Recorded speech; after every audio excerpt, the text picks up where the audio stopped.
Welcome to my YouTube channel Navodita hub. Friends, आते हैं हम कंप्यूटर के टॉप 20 to 30 क्वेश्चन पे। हमारा 21 नंबर क्वेश्चन है, जब कोई कंप्यूटर कोई क्रमादेश लागू करता है तो वह क्रमादेश कहाँ पर अटक जाता है। तो इसका सही जवाब किसी को मालूम है तो वो दे सकता है। यस फ्रेंड, इसका सही जवाब हो जाएगा हमारा रैम। रैम जो है कि कोई कंप्यूटर का जो क्रमादेश होता है उसको लागू करता है और वो क्रमादेश रैम पर आकर, जब कोई कंप्यूटर कोई क्रमादेश लागू करता है तो वो क्रमादेश रैम पर आकर अटक जाता है। इसमें ध्यान देने की बात यह है कि कभी कभी रैम का फुल फॉर्म भी पूछता है, तो आप ध्यान दीजिए। रैम का full form random access memory. Random access memory RAM का फुल फॉर्म है। और यहाँ पे इस ऑप्शन में हमारा रोम का भी फुल फॉर्म जानना बहुत ज़रूरी है। तो रोम का फुल फॉर्म हो जाएगा रीड ओनली मेमोरी। ये दोनों ही फुल फॉर्म बहुत जानना ज़रूरी है। एक तो हमारा रैंडम एक्सेस मेमोरी है, दूसरा रीड ओनली मेमोरी। तो इसका सही जवाब लेकिन है हमारा क्या दोस्तों, इसका सही जवाब है हमारा रैम। आते हैं दूसरे क्वेश्चन की तरफ। दूसरा क्वेश्चन हमारा क्या कहता है, कंप्यूटर की स्थायी स्मृति को क्या कहते हैं। स्थायी स्मृति मतलब परमानेंट मेमोरी। तो इसका सही जवाब क्या हो जाएगा, इसका सही जवाब हो जाएगा रोम। रोम जो है हमारे कंप्यूटर की परमानेंट मेमोरी है। रोम का फुल फॉर्म मैंने ऊपर बताया था, क्या था, रीड ओनली मेमोरी। ध्यान रखिए, रैम का फुल फॉर्म, रॉड का फुल फॉर्म, रोम का फुल फॉर्म। ठीक है, ऊपर मैंने दोनों के फुल फॉर्म बता दिए। और यहाँ पे एक ऑप्शन है सीपीयू। सीपीयू का फुल फॉर्म होता है सेंट्रल प्रोसेसिंग यूनिट। और ये जो हमारा होता है कंप्यूटर का ब्रेन होता है। It's the most important question 22, and in this question mostly CPU's full form asking any exam, so you must be learn about CPU की फुल फॉर्म हमारी क्या हो जाएगी, सेंट्रल प्रोसेसिंग यूनिट। और ये कंप्यूटर का ब्रेन है, इसको भी ध्यान दीजिएगा। अब आते हैं हमारे 23rd नंबर क्वेश्चन पे। 23rd क्वेश्चन है कि निम्न में से कौन निर्गम उपकरण नहीं है। निर्गम उपकरण मतलब आउटपुट डिवाइसेस। निर्गम उपकरण मतलब आउटपुट डिवाइसेस।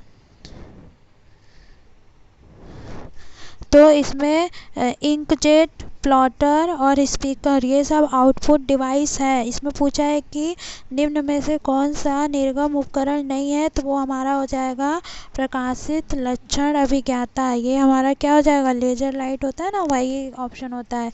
तो ये हमारा इनपुट हो जाएगा। पूछा है कि उसमें आउटपुट नहीं है, तो जब ये सब आउटपुट है तो इसमें एक आउटपुट जो नहीं होगा वो हमारा आंसर हो जाएगा प्रकाशित लक्षण अभिज्ञाता। अब आते हैं नेक्स्ट क्वेश्चन पे। हमारा नेक्स्ट क्वेश्चन है 24 नंबर। इसमें पहली कंप्यूटर भाषा कौन सी विकसित की गई थी। तो पहली कंप्यूटर भाषा कौन सी हो जाएगी, फोर्टान। फोर्टान जो है हमारी पहली कंप्यूटर भाषा, फोर्टान जो है हमारी पहली कंप्यूटर भाषा, फोर्टान जो है हमारी पहली कंप्यूटर भाषा है, जिसका फुल फॉर्म है फार्मूला ट्रांसलेशन। फुल फॉर्म देने की बहुत ही ज़्यादा ज़रूरत है, क्योंकि फोर्टान का फुल फॉर्म भी पूछता है। तो इसलिए हम ये ध्यान देंगे कि ये पहली कंप्यूटर भाषा के साथ साथ इसका फुल फॉर्म फार्मूला ट्रांसलेशन होता है। इसमें और भी ऑप्शन दिए हैं, जैसे कोबोल, बेसिक और पास्कल के बारे में। तो ये जो है हमारा कोबोल है, कोबोल को फुल फॉर्म ध्यान दे दीजिए, क्योंकि इन चारों में से किसी का भी फुल फॉर्म बोल सकता है। तो हमने लिख दिया है यहाँ कोबोल का full form common business oriented language. और बेसिक है, इसकी भी जानना जरूरी है। बेसिक का फुल फॉर्म हो जाएगा beginners all purpose symbolic instruction code. Friends, in full form को मस्टली आप ध्यान दीजिएगा, क्योंकि ये फुल फॉर्म पूछे जाते हैं। और हमारा लास्ट है पास्कल। पास्कल का कोई फुल फॉर्म नहीं होता है। लेकिन जो है कि पास्कल है हमारा इम्परेटिव एंड प्रोसीजरल लैंग्वेज कहलाता है। पास्कल हमारा इम्परेटिव एंड प्रोसीजरल लैंग्वेज कहलाता है। और जो कोबोल है वो हाई लेवल प्रोग्रामिंग लैंग्वेज कहलाता है। और ये design by the business application, इसको किस लिए डिजाइन किया गया है? बिजनेस एप्लीकेशन के लिए। और जो हमारा बेसिक है, तो बेसिक जो है ये भी हाई लेवल लैंग्वेज है। ये that supports all operating system and it is easiest and earliest language. ये कौन सी लैंग्वेज हो जाएगी? Earliest and easiest. हमारे नेक्स्ट क्वेश्चन की तरफ। हमारा नेक्स्ट क्वेश्चन है 25 कंप्यूटर के लिए आईसी चिप आमतौर पर बनाए जाते हैं। तो कंप्यूटर के लिए आईसी चिप आमतौर पर सिलिकॉन के बनाए जाते हैं। सिलिकॉन जो है बहुत ही ज़्यादा इम्पोर्टेंट है फॉर आईसी चिप के लिए, क्योंकि ये आईसी चिप तो सिलिकॉन के ही बनते हैं। बात रही क्रोमियम, सीसा, कॉपर, तो इन सब के बनते हैं नहीं। अब आते हैं, तो इसका सही जवाब हो जाएगा कि कंप्यूटर के लिए आईसी चिप आमतौर पर सिलिकॉन के लिए बनाए जाते हैं।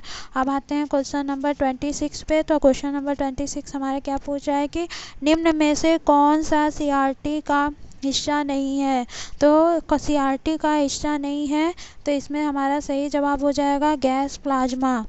गैस प्लाज्मा जो है सीआरटी का हिस्सा नहीं है। फ्रेंड्स, सीआरटी का फुल फॉर्म आप जान लीजिए, ये भी पूछता है। तो सीआरटी का फुल फॉर्म हो जाएगा cathode ray tube. Cathode ray tube. और इसमें जो है कि जो ऑप्शन है फास्फर, पर्पल, छाया, अच्छा, स्काल, इलेक्ट्रॉन गन, ये सब हमारे सीआरटी के हिस्से हैं। तो इसका जिस हिस्सा नहीं है वो हमारा गैस प्लाज्मा है। तो इसका सही जवाब क्या हो जाएगा? Gas plasma. अब आते हैं फ्रेंड्स 27 नंबर क्वेश्चन पे। लेजर प्रिंटर में निम्नलिखित में से कौन सी एक लेजर प्रयुक्त होता है?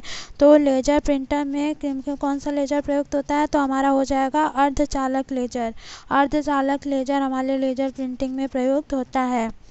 डाई लेजर, गैस लेजर, उत्तेजक लेजर, इन सब का यहाँ यूज होता नहीं है। तो हमारा सही जवाब हो जाएगा अर्धचालक लेजर। अब आते हैं हम नेक्स्ट क्वेश्चन पे। पहला कंप्यूटर किसने बनाया है? तो फ्रेंड्स, पहला कंप्यूटर के आप लोग जानते हैं कि फाउंडर कौन है? जो है कि वो है हमारे चार्ल्स बेबेज। तो हमारा इसका सही जवाब हो जाएगा, तो सही जवाब हो जाएगा चार्ल्स बेबेज। पहला कंप्यूटर किसने बनाया है? Charles Babbage. Bill Gates, billing Quinton, Markovnikov, ये सब जो है अलग अलग हैं हमारे। तो इसमें से कंप्यूटर से जो रिलेटेड है वो हमारे चार्ल्स बेबेज है। माना भी गया है कि कंप्यूटर के इन्वेंटर कौन है? Charles Babbage. अब आते हैं क्वेश्चन नंबर 29। आधुनिक कंप्यूटरों का लघु रूपकरण, ये रूपकरण होगा, रूढ़करण नहीं, ये रूपकरण होगा, संभव हो सका है निम्न के प्रयोग से। तो इसका सही जवाब क्या हो जाएगा? समकालिक सर्किट चिप। इसके कारण ही आधुनिक कंप्यूटर जो है छोटे रूप में हो सके हैं। पहले के जो जनरेशन के कंप्यूटर थे वो बहुत ही बड़े होते थे, जिनको हम इधर से उधर लाया नहीं जा सकता था। और उसकी डिजाइनिंग बहुत बड़ी होती थी, बहुत ही ज़्यादा बड़ी होती थी, जिसको हम लोग आसानी से कैरी नहीं कर सकते थे। बट आज के जो कंप्यूटर हैं वो बहुत ही आसानी से हम इधर से उधर ले जा सकते हैं, अपने साथ रख सकते हैं जगह जगह पे। तो इसलिए उसका वो सब संभव किस लिए हुआ है? समकालीन सर्किट चिप का यूज करके संभव हुआ है। अब आते हैं हम क्वेश्चन नंबर 30 पे। Question number 30 and last question in this video. तो निम्न में से कौन सी कंप्यूटर आंकड़ों की त्रुटियां प्रदर्शित करता है? तो वो जो है हमारा आंसर हो जाएगा बग। चिप जो है हमारी मेमोरी लगती है, बाइट बीट ये सब जो है कि यूनिट हो गई।